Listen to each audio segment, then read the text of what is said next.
So in this Visme tutorial video, I'm going to be showing you guys how to add a circle to a design here on Visme. So once you have Visme open up on your device, I want you to go into the top left hand side of your screen, and where there's this little circle icon right here, sort of at the top left, if you hover over top of it, it just says circle. Simply just go ahead and press on circle.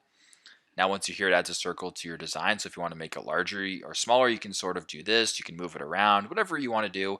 You can go ahead and play around with it. If you want to change the color, just press on it, go to the top left, and then change the color. If you want to add some effects to it, you can add some effects, add a border, add some shadow, whatever the case may be.